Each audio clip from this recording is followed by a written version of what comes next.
Logging is a hazardous occupation.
Barry? Ow! The porch is covered with birds. They've got all Hitchcock on me. Stay out of sight. I'm on my way. Don't open the door. What am I, crazy? Stay hidden. I'll be there soon. Just make sure you keep the lights on.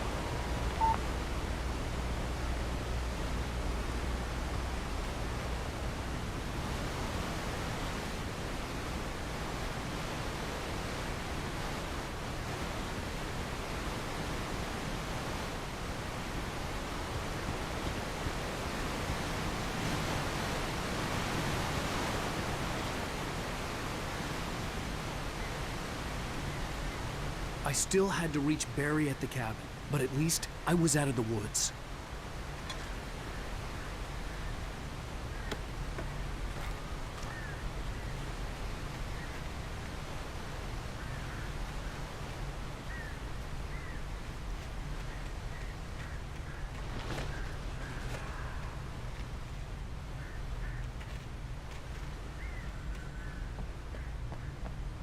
I'd have to get the car from the locked garage. It would get me back to Barry faster, and the headlights were a welcome bonus.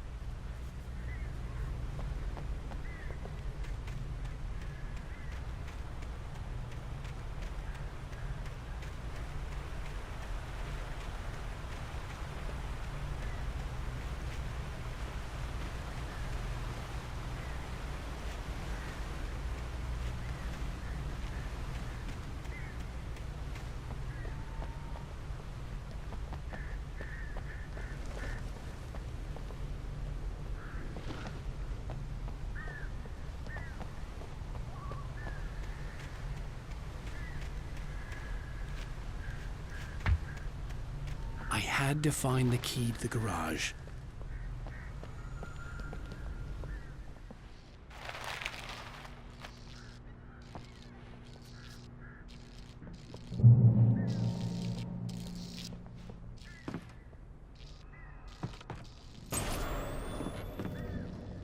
A story is not a machine that does what you tell it. A story is a beast with a life of its own. You can create it, shape it, but as the story grows, it starts wanting things of its own. Change one thing and you set off a chain reaction of events that spreads through the whole thing. The characters have to be true to themselves. The events need to follow a logic that fits the story. A single flaw and the magic is gone. The story dies. Alice dies.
The flare gun was probably the best weapon I could imagine against the dark things I was facing.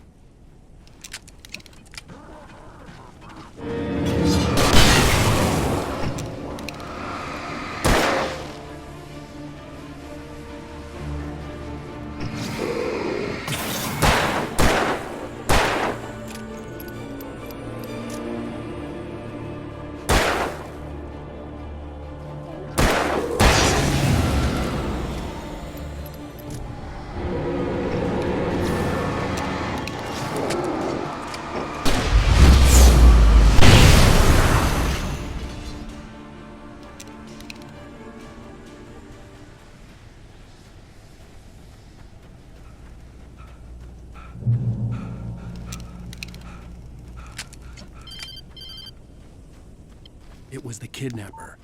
You son of a bitch! Where's my wife? Enough horseplay, Wake. You deliver the manuscript, and you can have your woman back. Simple as that. I don't... Listen. Listen. I'm gonna need time to finish it. I still need to write the ending. I need... a week. It's not done. I need a week. 2 days. The old Bright Falls coal mine is nearby. You can find it easy, city boy. The main building, there at noon. You bring the manuscript, you'll get your wife. If not, well, get me. Yes, I get you.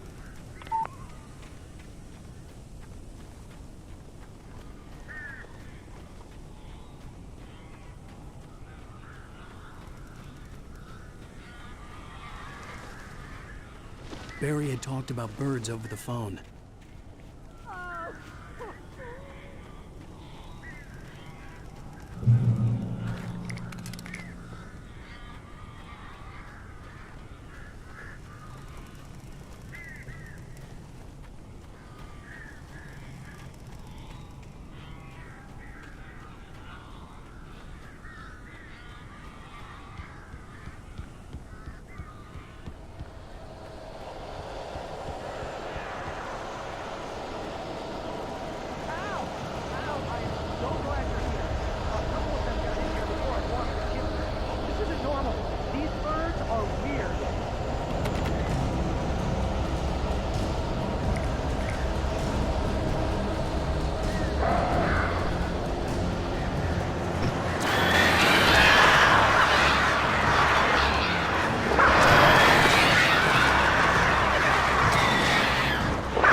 God! Hey, Al.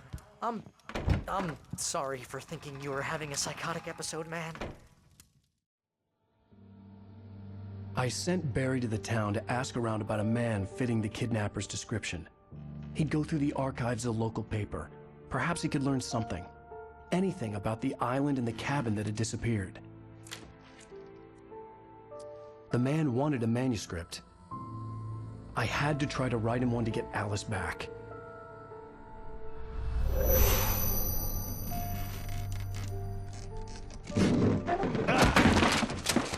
For me, the supernatural had always been nothing but a metaphor for the human psyche, a tool to use in writing fiction. Now, it was happening for real, and I couldn't put a single word on paper.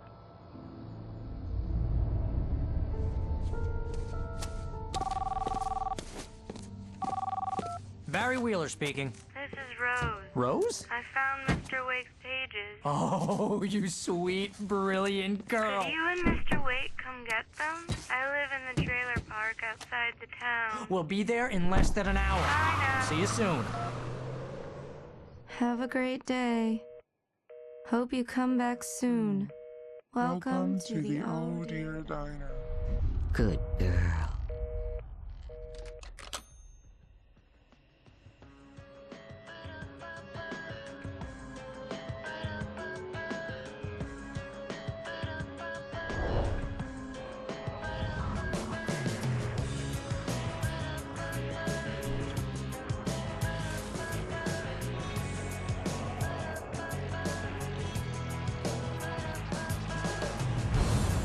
Come here. Pretty please, can you tell me where I am? You, won't you say something? I need to get my bearings. I'm lost, and the shadows keep on changing.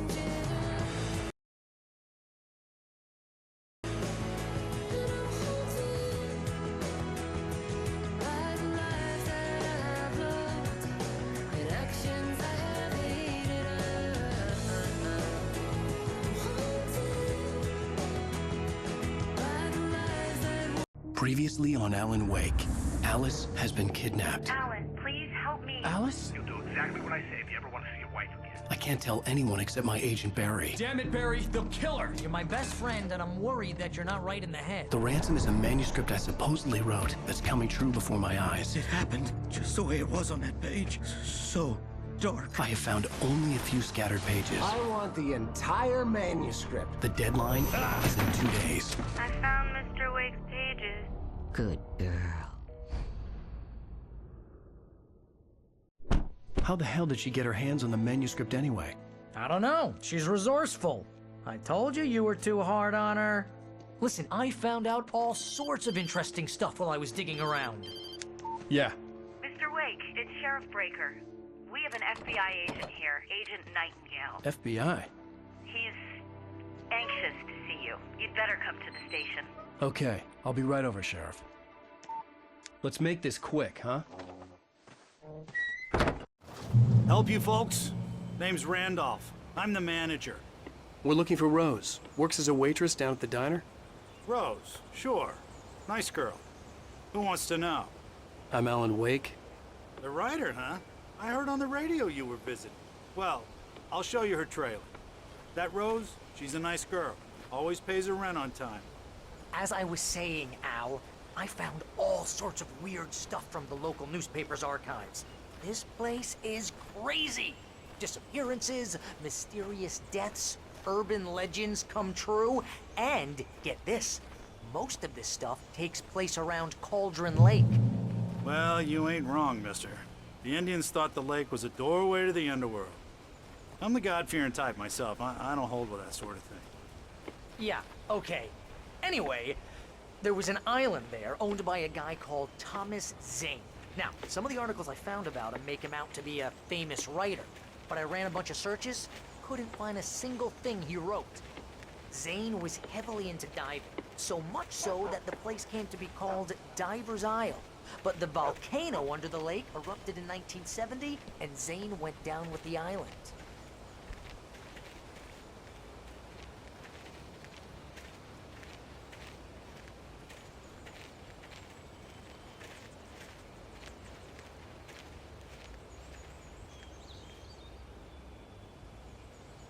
It gets better.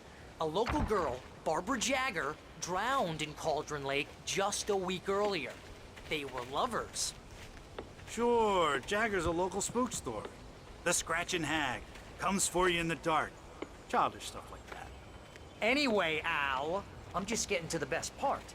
All of the articles about this stuff were written by Cynthia Weaver. I asked around, and she's that crazy bag lady you met. What, the lamp lady? She can be a little loopy, but she's not homeless or anything. Yeah, anyway, she knew both Jagger and Zane before they both died, and she had some kind of a breakdown.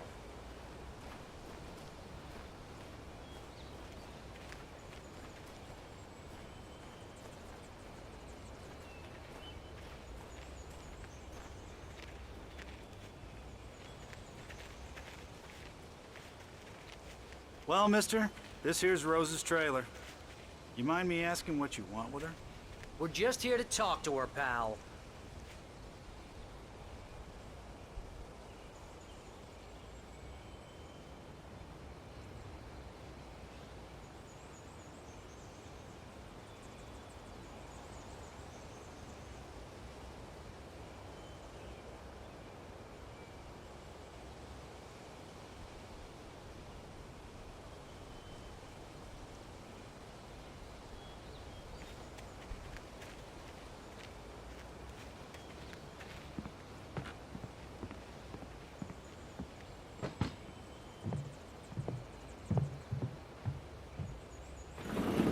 Welcome to...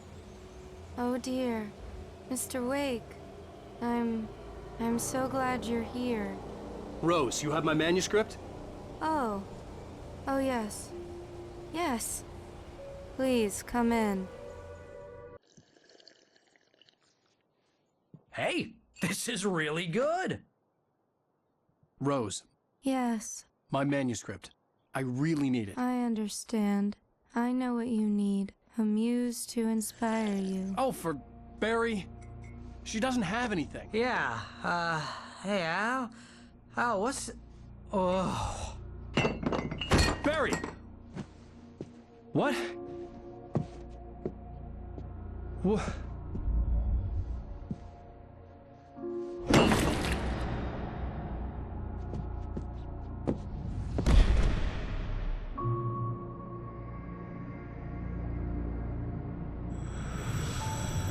It's coming for you, hiding in my barber's skin. I'm too weak to stop it. You must turn the lights on. I promised I'd come visit you and your lovely wife. You must finish what you started. I insist. You must turn the lights on. Turn the light on. Back to work, boy.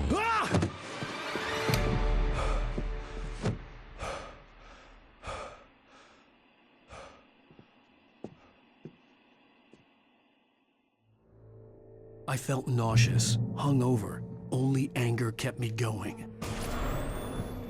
I can't tell reality from dream anymore, but it seems I have an imaginary editor to help me. She's an old woman in a funeral dress. I call her Barbara Jagger. She's very strict. I'm writing faster and faster. My manuscript is being heavily revised. The edits are getting very aggressive, and each day there's less of me and more of her. I hate it, but I know she's right. She promises me I can save Alice this way. She knows more of this than I do. About the complex incantation I'm attempting. About this place. She's worked with another writer under similar circumstances, Thomas Zane. The genre of the story seems to be shifting. It's turning into a horror story. I'm getting close. I can feel it.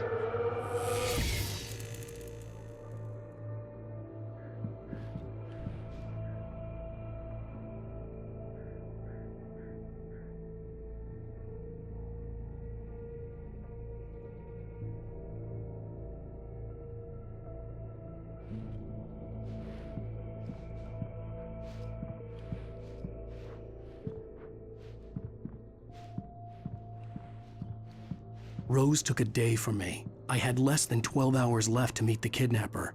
All I could do was get Barry into the car, work something out once I got on the road. Welcome to the Oh Dear Diner. What can I get you today? Coffee? I couldn't work up much hate for Rose. Something had used her to get to me and left its mark. First refill is free. Milk and sugar on the counter there. Would you like to hear today's specials? Thank you. A nice day. Come back soon.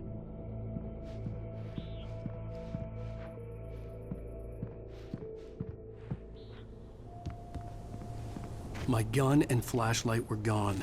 I'd have to find a way to get Barry into the car as quickly as possible. There was no time to waste.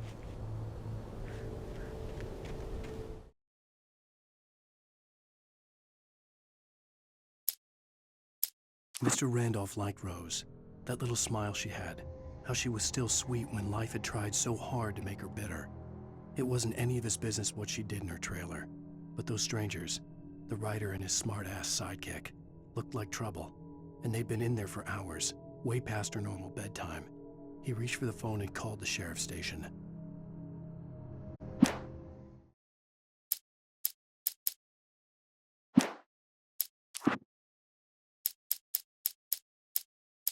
The visitor center was sturdy, but the impact turned the front of the building into splinters. Rusty was thrown across the lobby like a rag doll and hit the far wall hard. It didn't hurt until he tried to move and saw his leg bend the wrong way, felt the broken rib stabbing him on the inside. Rusty howled in pain and fear, suddenly afraid to die alone. At the last instant, I changed direction and threw myself down. The axe splintered the trunk of a tree. I stumbled into the pool of bright light. My lungs burned. I was too exhausted to move. I tensed as I waited for the killing blow, but it never came. I raised my head. Nothing moved in the darkness beyond. For the moment, bathed in the cold light, I was safe.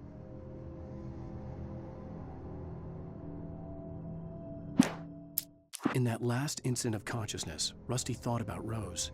He was older than she was. Rose was barely out of her teens, but she made him feel young and forget what a train wreck his long-dead marriage had been. He still wore the ring.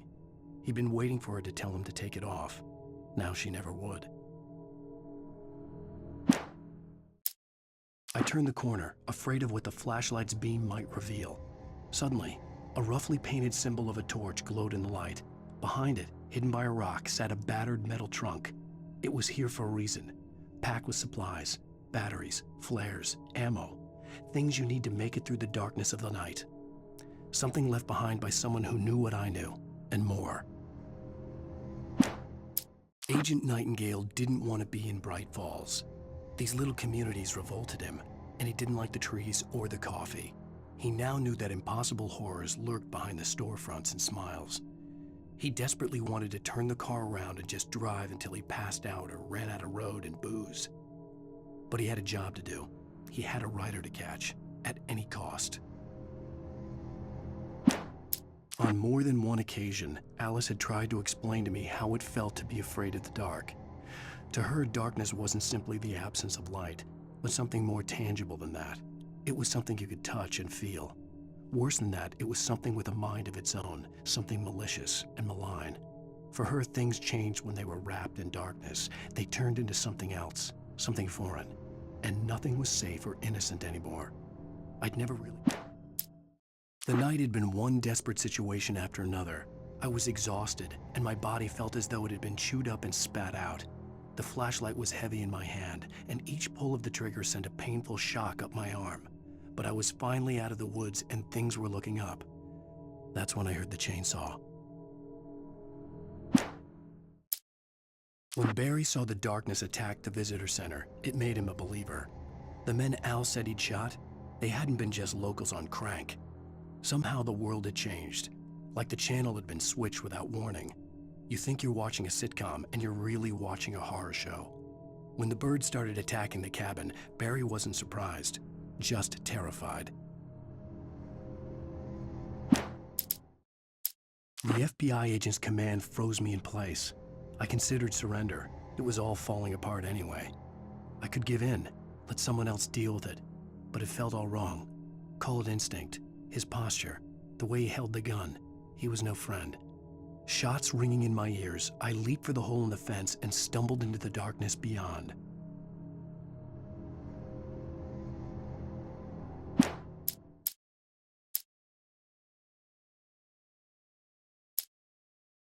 Rose knew that Rusty was in love with her, and she liked him too. She liked him a lot. He taught her to dance, and life had certainly taught her the value of a man who was gentle. He treated her well, made her smile, made her feel good. But Rusty wasn't the prince of her dreams, and that tended to underline the unbearable truth. She was no closer to that Hollywood magic than he was. Nobody in Bright Falls seemed to know where Al was, but Rose, the waitress at the diner, had seen him. From what Barry could tell, Al pretty much fell off the face of the earth when he left the diner. Rose was just the kind of fan that Al hated, but she really tried to help. She was smart too, knew a lot about what was going on in the town, knew a lot about Al, even knew who Barry was. Barry liked her. That was no big surprise. When it came to women, Barry and Al rarely saw eye to eye.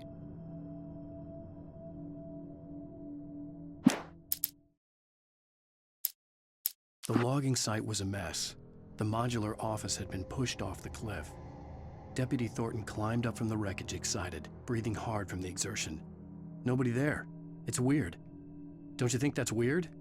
Bored, Mulligan let out a mighty snort. Hell, it's always weird, Thornton. Just a question of sorting out what kind of weird it is this time around. Shadows stirred and the wind picked up as I ran through the forest.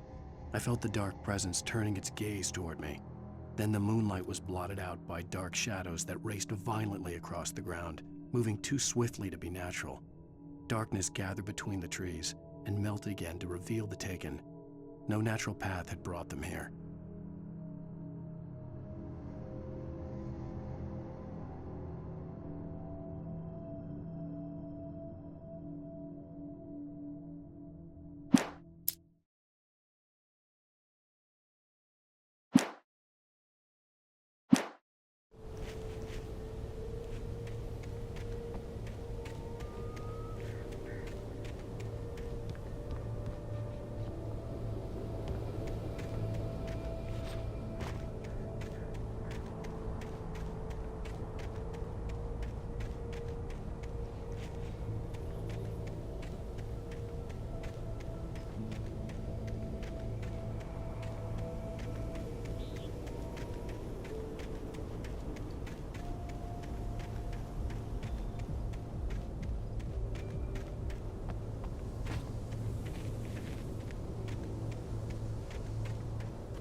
I just stepped outside to catch a breath of fresh air. Let me tell you, the weather's getting heavy. Nights like this make me especially glad I'm here talking to you and not home in bed. Once the weather takes a turn like this, I can't sleep at all. It's all tangled bed sheets and dark thoughts.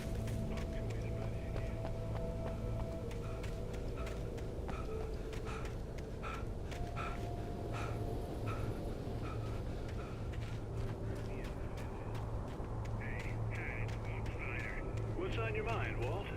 Well, I ain't the way you are, but, well, I can't sleep either, you know? I just been staring out the window here, trying to make sense of it all, but, I ain't been drinking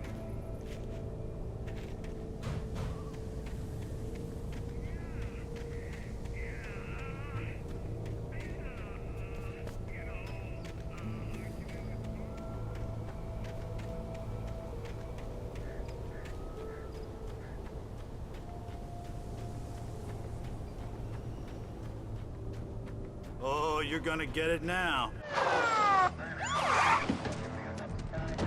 God knows what you've done to that poor girl. This is Agent Nightingale, FBI! Get him up, Hemingway! You're under arrest! You move a muscle, I'll unload right in your goddamn face! Stay right where you are, Spillane!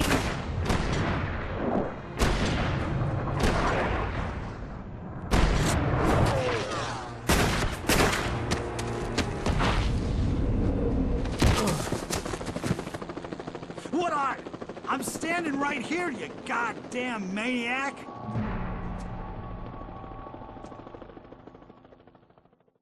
I hated to leave Barry behind, but there was no way I'd miss my appointment with the kidnapper. Give it up, Mr. Wake. Come on. Make it easy on him. Get after it. Don't let him get away. Move it, move it, move it! I'll have the shot. Let him get away.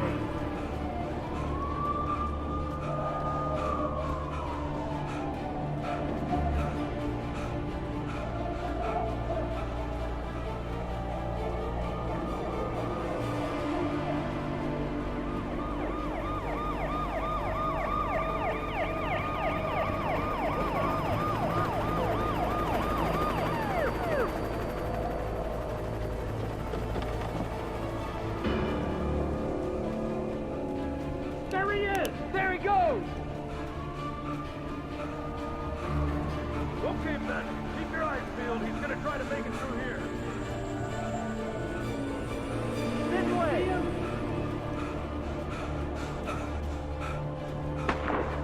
Oh, damn.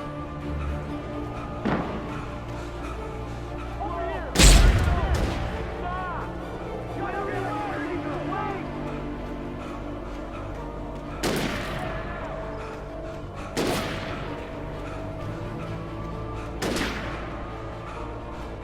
God damn it! Where did he go?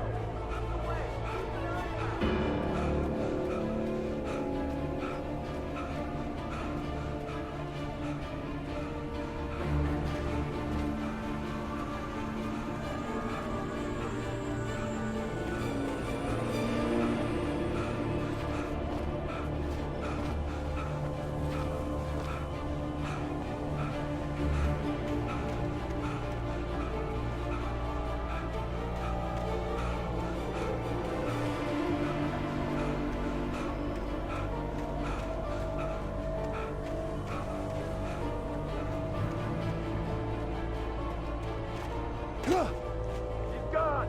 Come on, guys! We need to head him off!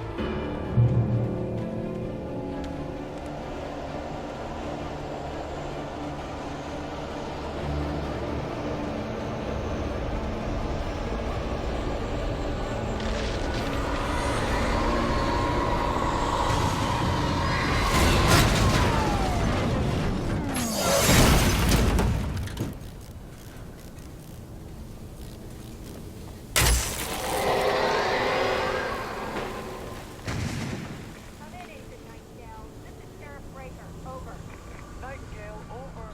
What on earth is going on? My deputies tell me he fired at Wake and he didn't have a gun. You almost hit a civilian instead. Over. Sheriff, Wake's running. I'm getting chased. I don't have time.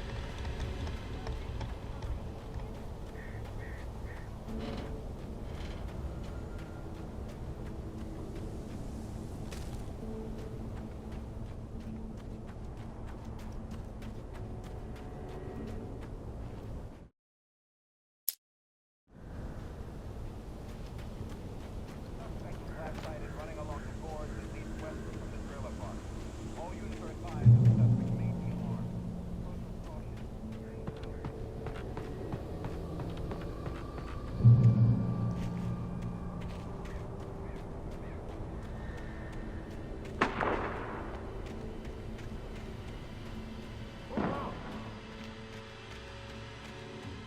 Search the area.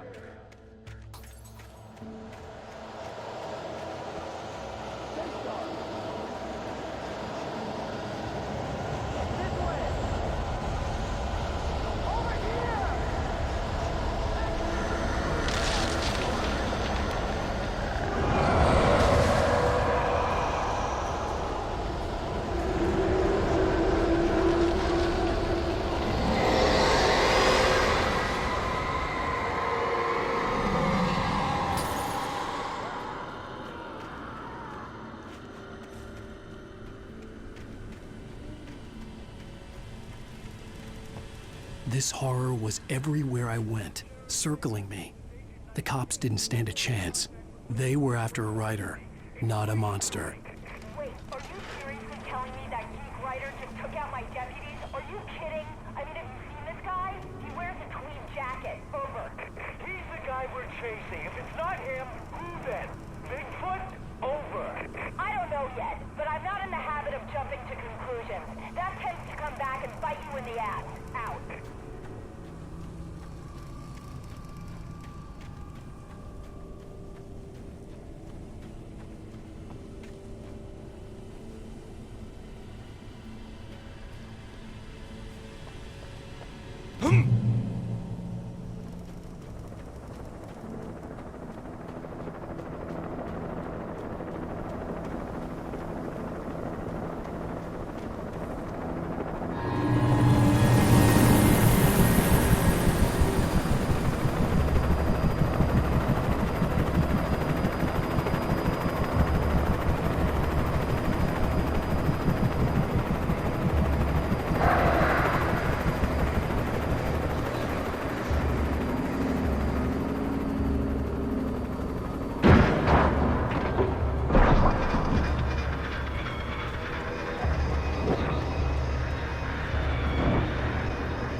This is James. Mulligan Thornton, come in. Over. Thornton here. James, we got both Wheeler and Rose in custody. They didn't put up a fight or anything. Why, they were... Hey, what are you doing? Come on. Sit down and give me that. James, Mulligan here. Over. Go ahead, Mulligan. Over. We got Wheeler and Rose here. Wheeler's drunk or hopped up on something. Speaking of which, that Fed had a pretty distinctive whiff of Otis Scotch about it. You know what I mean? Over. I could see the lights at the radio station in the distance. Mulligan, over. Well, whatever. Anyway, Rose is just equally weird here. You better get Doc in and take a look at both. Over. Gotcha. You better get them here quickly. The Fed's gonna want to interview Wheeler. Over. Oh, yeah, I'll bet you. Looks like they have a lot in common. Mulligan out.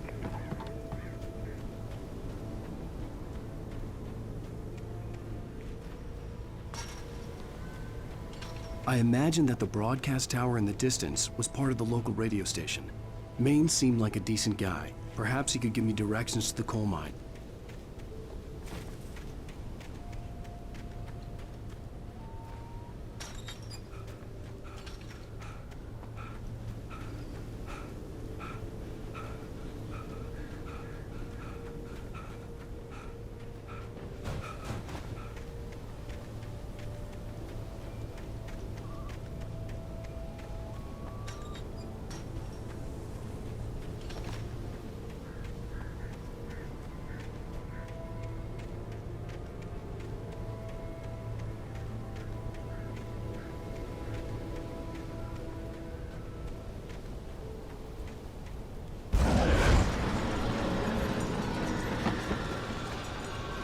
Unnatural shadows clung to the gate. The darkness that was after me was trying to stop me. I wouldn't get through without light.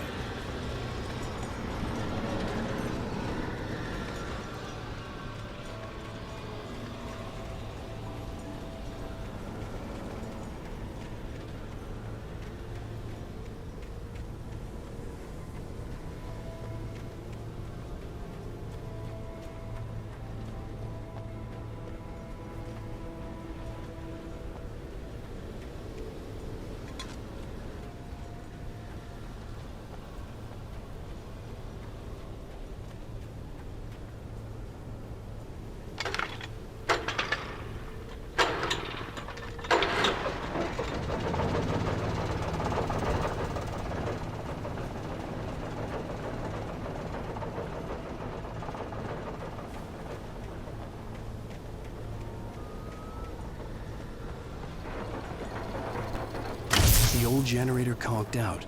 I'd have to see if I could fix it and try again.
It took me a moment to recognize the flashbang grenades. They were an ideal weapon for my situation. Team 1, come in. Over. Team 1, this is Sheriff Breaker. Report. Over. Team 2, come in. I need a report. Over. Come on, guys. Talk to me. Come in, please. Over.